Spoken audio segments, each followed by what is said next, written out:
Merong dalawang itlog.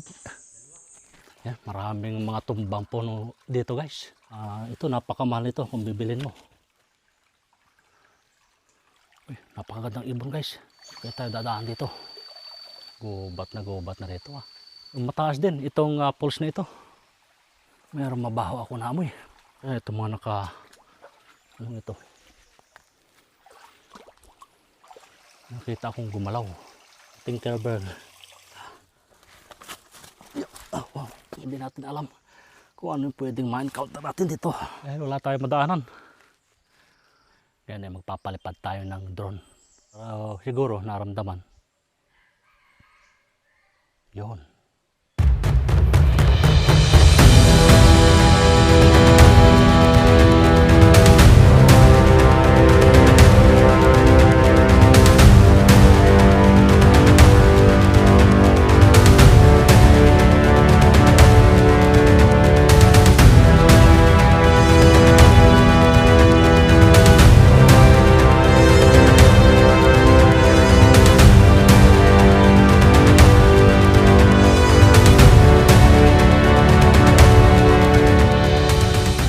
Sa inyo mga idol. So ngayong araw nito ay nandito naman ako sa kabundukan ng Barangay Santa Elena, Lopez, Quezon, na kung saan ay papasukin natin itong lugar na bihirang pasukin ng mga tao.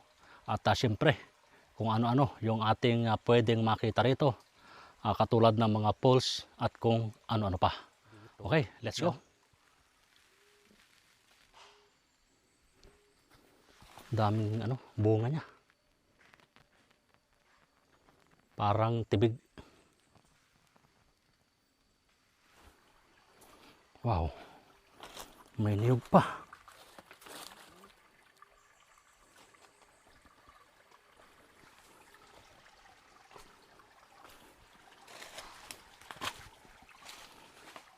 Wow. Merong dalawang itlog.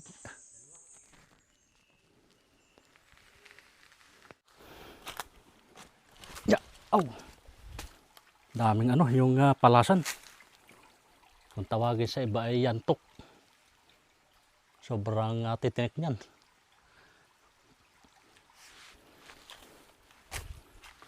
Yeah.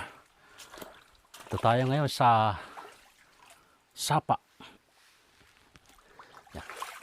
Pasukin natin itong lugar na ito na bihirang mapasok ng mga tao.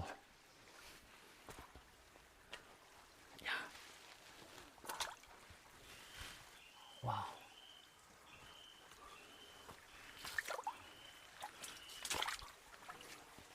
Daming paro-paro.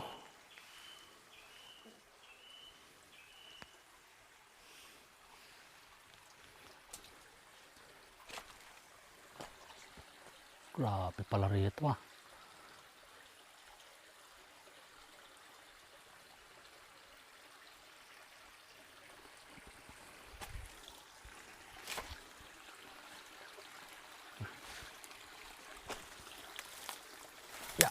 Sukal. May mga niyog pa rito guys oh.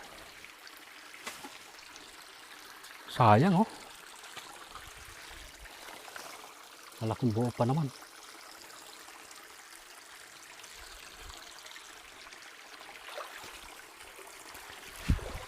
Yung niyog din, maaanod na lang yan dahil walang kumukuha.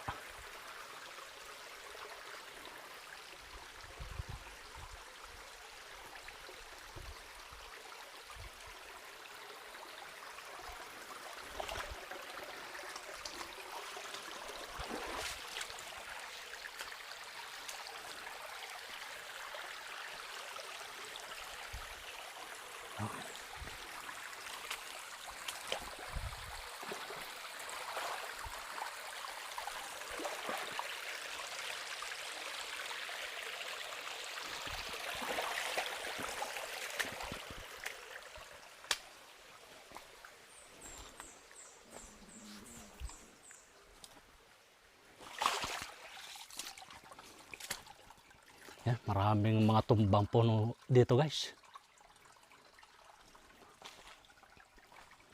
So napakaraming nyug dito. Mga naaanod lang siya ng baha mga idol. Oh. Sayang.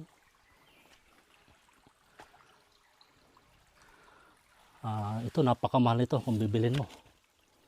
Kasi nasa 40 pesos. Pero dito ay napapabayaan lang yan. Sa kabundukan ng Santa Elena. At siyempre sa ibang lugar din. Ito pa.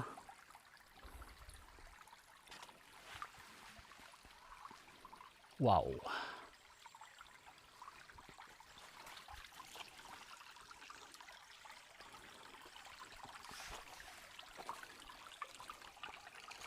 Halos wala nang katubig-tubig aring ano. Kukunti na lang pala yung tubig ng sapa na ito.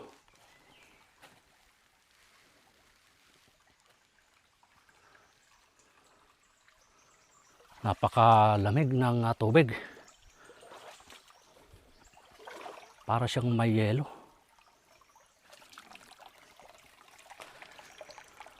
Ayan, so ngayon ay mag-isa ko na naman itong papasokin itong lugar na ito. Dahil wala naman tourist tour guide dito at hindi rin siya tourist destination, kaya wala tayong pwedeng makitang tao dito. Uy, napakagandang ibon guys. Ayun o. Wow. Anong klaseng ibon? Napakaganda.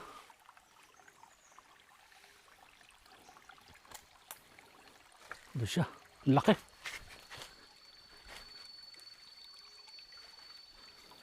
Ganda ng kulay.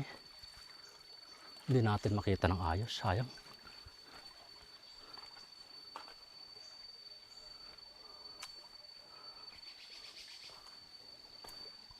Wala na. Meron pang pulse dito.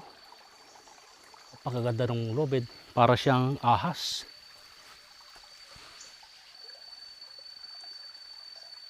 Yan. Balo-baloktot.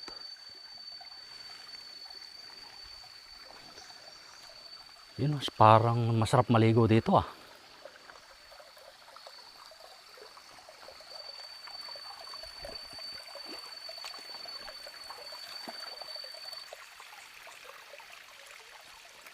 Daan parang dito.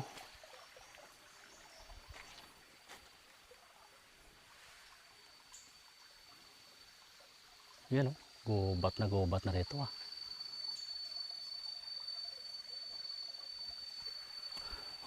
Yeah.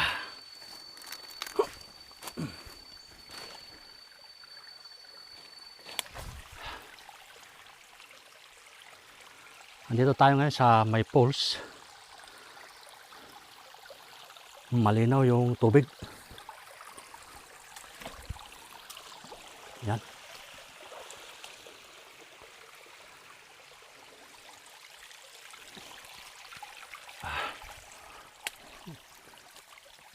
Ganda ng pools dito ah.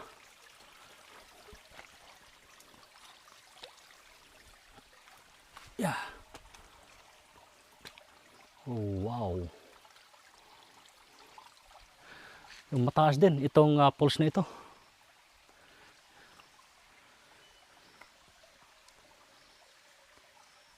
Talagang mapapansin natin na walang indikasyon na may pumupunta rito at naliligo.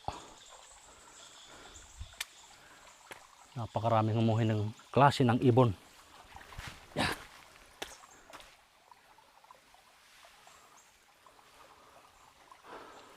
Tuloy tayo. Mayroong mabaho ako na amoy.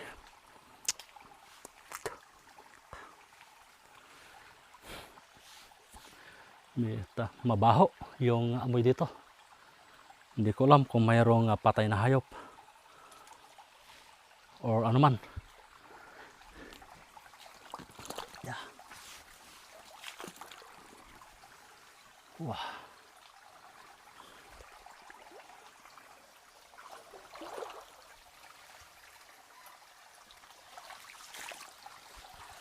Sukal.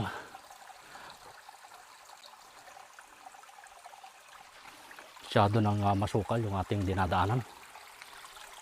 Yan o, dahil hindi nga napupuntahan ng tao.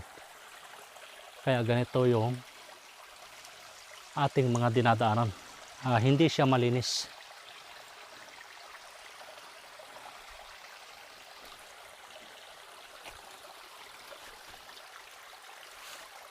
Ito na siguro to. Yeah. Wow. Yeah. Yeah.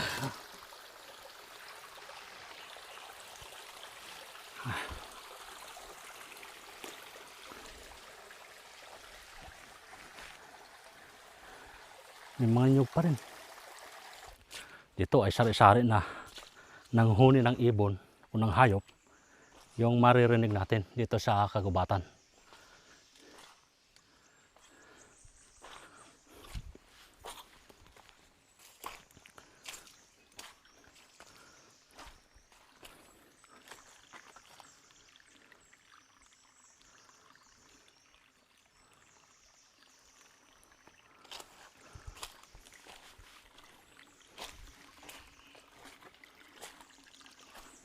Daming kawayan, oh.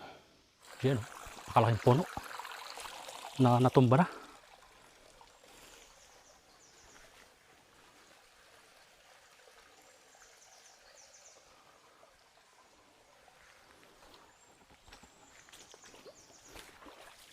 Wow.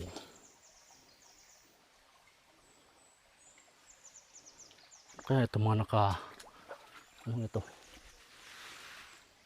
Kulay puti.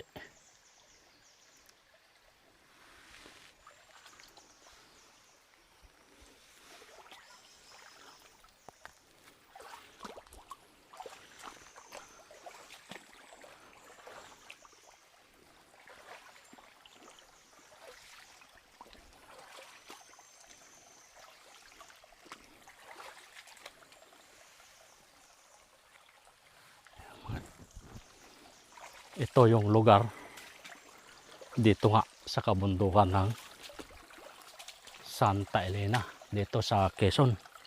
Mayroon pa ring falls dito. Ayan. Wow, ano yun? Nakita akong gumalaw.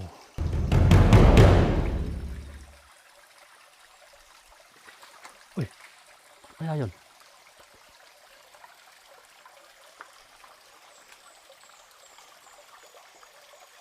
Meron na pero dun. Pumasok to sa loob na nagtatakbo. Kaya yun? Baka ahas yun guys, ah.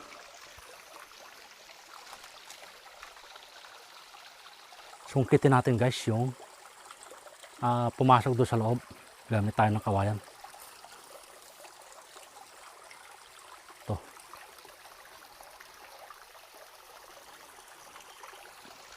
Kasi nakikurious ako kung ano yung gumalaw dito.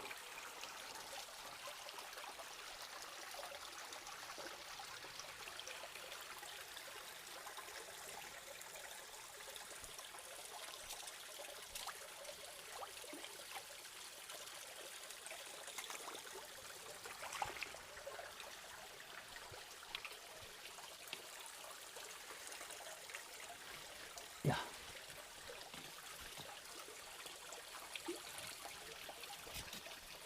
Nakatakot. Wala na. Hindi na siya lumabas.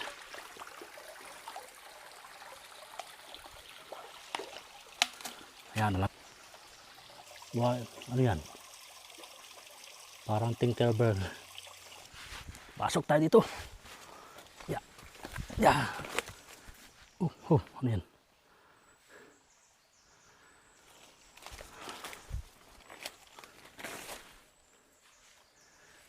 Grabe. Yeah. Yeah.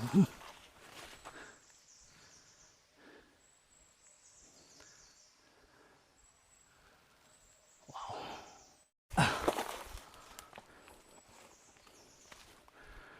Tumbang puno pa rin.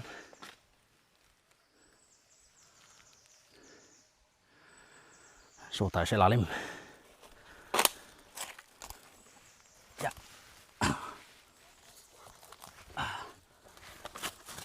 Oh, wow.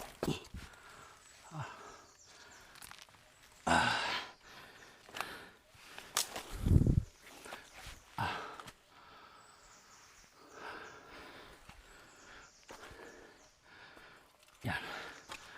Ito ang mahirap dito kasi walang nakakapuntang tao dito. Yeah. Hindi natin alam kung ano yung pwedeng ma-encounter natin dito. Yeah. Oh, may busay.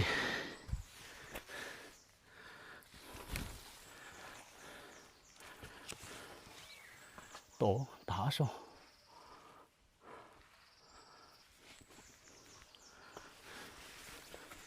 Yeah.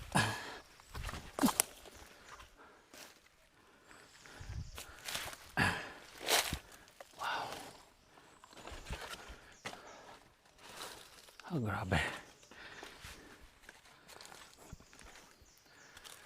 Wala nang tubig. Walang tubig na pumapatak dahil siguro gawa nung mainit ang panahon. Siguro kapag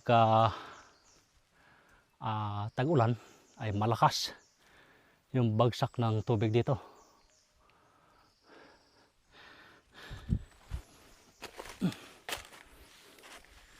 Wow, pagaganda nyo. Masasabi natin isang falls dito sa gitna ng kabundukan. Bakit may butas dito? Pakataas nito. So hindi na tayo makakaliban papunta doon dahil wala tayong madaanan.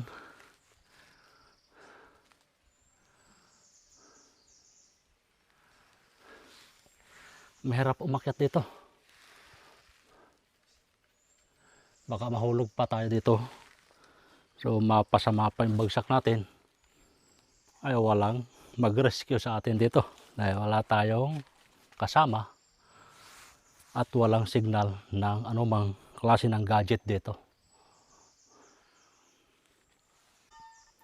Yan ay magpapalipad tayo ng drone para makita natin yung area ng kagubatang ito.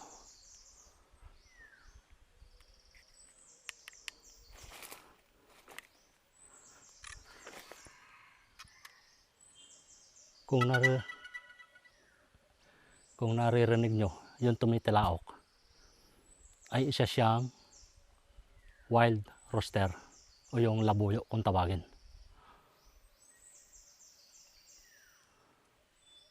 Abangan natin yung tilaok niya. Matagal. So hindi siya tumilaok. Siguro naramdaman. Yun siya, yung labuyo. Napakagandang manok niyan. Yung tinatawag na yung manok sa gubat. Okay,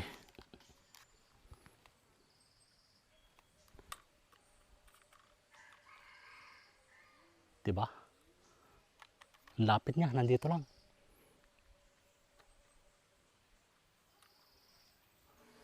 Hindi tayo makalipad ng mataas, guys. Kasi yung GPS niya ay hindi maka-activate dahil wala nga signal dito sa kagubatan. Hanggang 29 meters lang yung kayang itaas ng ating drone. Yan, naka-GPS siya.